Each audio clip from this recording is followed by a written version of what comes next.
Olá pessoal, dando continuidade aqui na nossa videoaula, segunda aula de modelagem, tá, da turma 2201. A gente vai acessar aqui o que foi dado na segunda aula. Eu pedi para vocês acessarem as bases de dados, né, do sistema. Depois pedi para vocês acessarem a base de dados locadora. Depois a gente verificar quais são as tabelas criadas dentro da base de dados locadora. Então vamos lá. Primeiro, a base de dados aqui para a gente acessar no prompt de comando.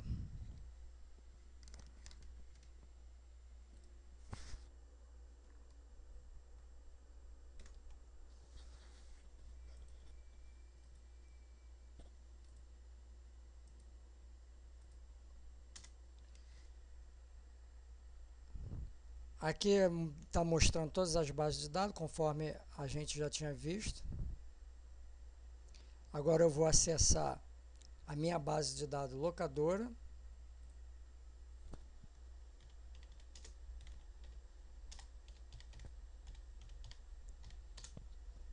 A base de dados acessada. Agora eu vou acessar as tabelas, tá? Verificar quais são as tabelas criadas dentro da base de dados locadora. Eu vou botar aqui um show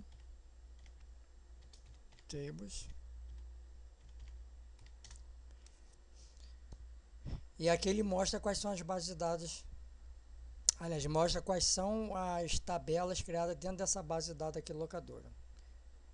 Próximo passo é acessar uma tabela. Tá? Já acessamos a base de dados, verificamos as tabelas criadas. Agora a gente vai acessar se essas tabelas aqui elas já têm registros. Então eu vou dar um select. Como eu quero todas as tabelas, asterisco from client.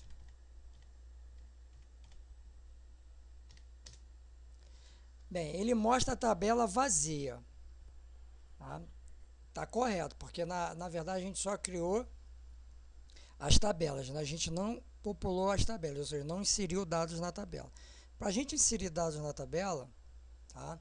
A gente vai utilizar o insert into cliente, né? Inserindo na tabela cliente os valores, esses valores. Eu vou copiar essa linha de comando, vou colocar no prompt de comando lá e vou verificar se ele vai inserir esses dados.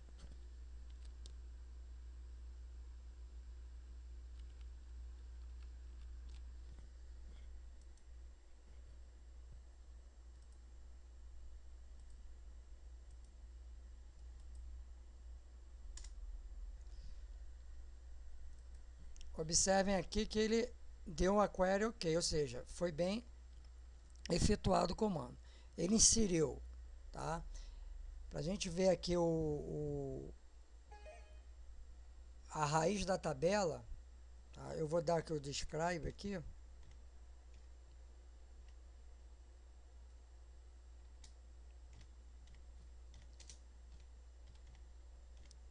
Para a gente certificar quais são os atributos. Então, a describe ele mostra o que? Todos os comandos da raiz da tabela quando ela foi criada. Então, a gente criou, o primeiro atributo da tabela cliente foi o código do cliente. Tipo inteiro, ou seja, ele tem 5 caracteres, tá? Not null, ou seja, ele é obrigatório. O registro, aqui na hora que a gente for inserir o dado na tabela, um registro, a gente tem que colocar o registro, ele não pode estar vazio, que a gente obrigou aqui na hora de criar a tabela que esse registro tem que ser preenchido. Segundo atributo, o nome, vai achar a string, lembrando que a string ela tem que estar entre aspas simples. Tá? Outro, o endereço do cliente também vai achar entre aspas simples. Observe que depois que está entre a aspas simples, ele entende que isso aqui tudinho é uma string, não é um inteiro, é uma string. Apesar que aqui dentro desse endereço, ele tem um número inteiro aqui. Por que não deu erro? Porque ele está dentro da aspas simples. Tudo que estiver dentro da aspas simples, o programa entende que é uma string. E o último, que é o telefone, também dentro de aspas simples, que é varchar, tamanho 15. Eu posso colocar aqui até o parênteses que ele não vai gerar erro. Coloquei também um tracinho dividindo, tá? Então ele não gerou erro porque está reconhecendo como fosse um string. Tá? Então a minha primeira tabela aqui, cliente, já tem um registro. Eu selecionei aqui, ó, ela estava vazia. Agora eu vou verificar outra vez se esse registro foi incluído dentro da nossa tabela. É só eu voltar o comando aqui e a gente vai observar aqui que ele me mostra a tabela com todas as divisões de cada atributo. Cada atributo desse vai ser uma coluna, tá? Onde a gente pode inserir até 99.999 informações aqui, porque a gente definiu aqui 5 espaços, 5 caracteres. Então aqui, ó, meu primeiro cliente é o cliente 1. Tem um nome definido, o endereço e o telefone. Correto? Então, para inserir os outros clientes, eu vou seguir o mesmo passo. Eu vou colocar o inserto entre cliente, os valores, só vou ter que ter cuidado para não repetir o mesmo código, porque já existe um código. Os códigos eles não podem ser iguais, são as chaves primárias. Essas chaves primárias, elas são importantíssimas dentro do banco de dados. Ela que vai linkar com outra tabela na hora que a gente for fazer determinar uma chave estrangeira. Então isso aqui tem que estar bem relacionado. Tá? Eu vou chamar a tabela aqui locação. Eu vou ver a raiz dessa tabela para me certificar se as chaves estrangeiras estão bem definidas.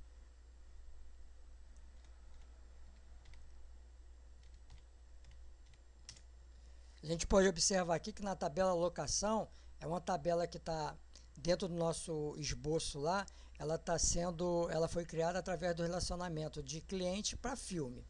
Então, essa locação ela vai ter o que? O código do cliente como chave estrangeira e o código do filme como chave estrangeira. Então, o relacionamento aqui ele está bem definido. Tá? Agora, vamos inserir os outros dados na tabela cliente.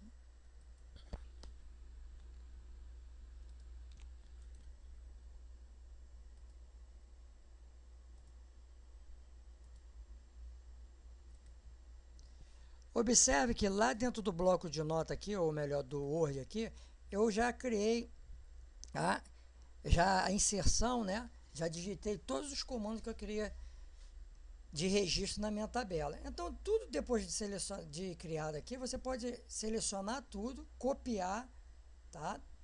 Utilizando sempre o insert into antes e lembrando que os valores têm que ser trocados, 1, 2, 3 e 4. Você pode botar quantos registros forem aqui, copiar tudo e colar no prompt do comando, que ele vai inserir um por um. Tá? Inseriu o segundo, o terceiro e o quarto. Se eu tivesse a necessidade de mais registro, eu poderia colocar aqui e alterando os valores aqui, ficaria bem mais fácil de digitar um por um aqui. Tá? Então, voltando aqui no meu select aqui, vamos ver se esses registros foram inseridos. Ó. 1, 2, 3 e 4. Conforme está aqui, ó. Tá? 1, 2, 3 e 4. Então, eu selecionei tudo e copiei dentro do prompt de comando. Ele inseriu os 4 registros. Tá? Aqui, ó, os códigos são diferentes, sendo que os endereços são iguais. Tá? Eu esqueci de trocar os endereços, mas não tem problema não. Tá? Ele não vai dar erro. Apesar que, pela lógica, não vai estar essas pessoas morando no mesmo endereço. Até poderia estar, porque poderia ser uma família só. Mas o legal é você trocar, botar endereço diferente. Tá? Então, o que vai ficar aqui? Vai ficar para vocês inserirem agora, tá? Dados na tabela filme e lá na locação. Tá? Até a próxima videoaula aí, que a gente vai entrar com seleção. Tá? E nas próximas aulas trabalhar com a parte de update, alter, começar a alterar essas tabelas aqui. Então, até lá, pessoal.